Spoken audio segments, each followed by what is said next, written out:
Hey guys, welcome back. Hope you guys are doing well out there.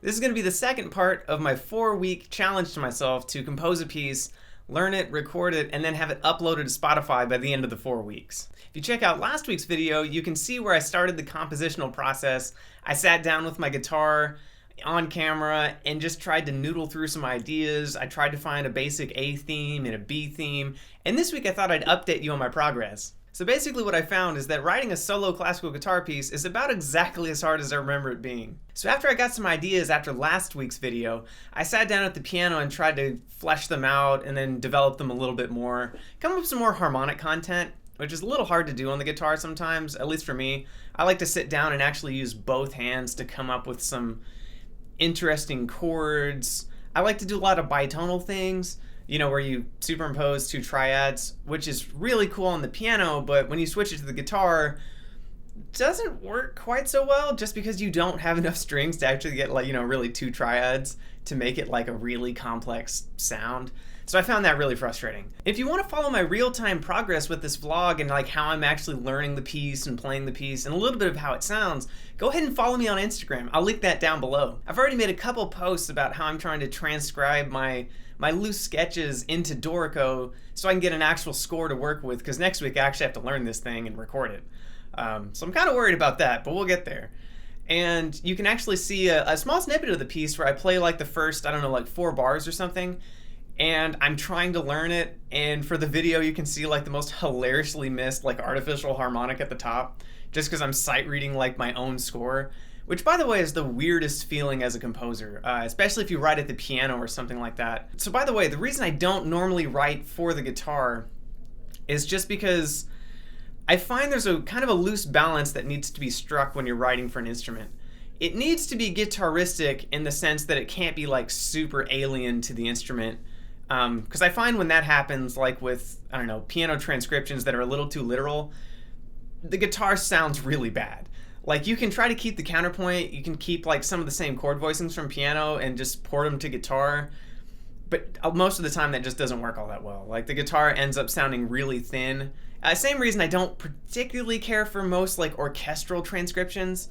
Like, people try to do these big symphonies on guitar, but really they just come off like dinky, sad little pieces when you like picture the orchestra in your head.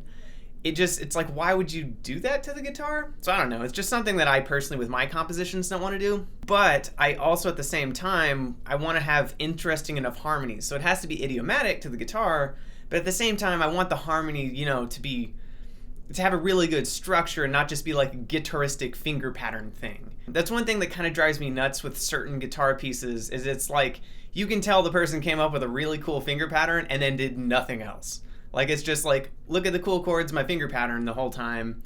And I try to, you know, make it a little bit more interesting and develop it. Now, a consequence of that is when you work at the piano and you go back and forth and you write out the whole score, is you then have to learn your own piece. Because I don't really spend too much time, and in this vlog I can't spend really any time because it has to be written like on week 1. This week I'm kind of revising it and putting it into a score, making like small edits and stuff.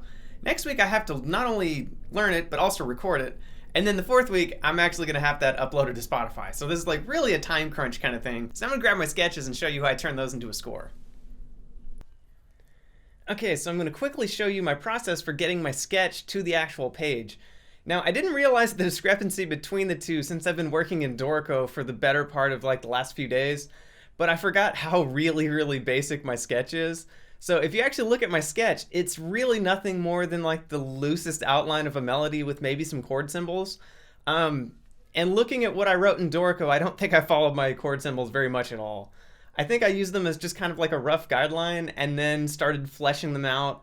When I was sitting at Dorico, I was playing on the piano and kind of noodling on the guitar, trying to find voicings that actually fit, but I'm going to turn the camera around and you'll see what I mean.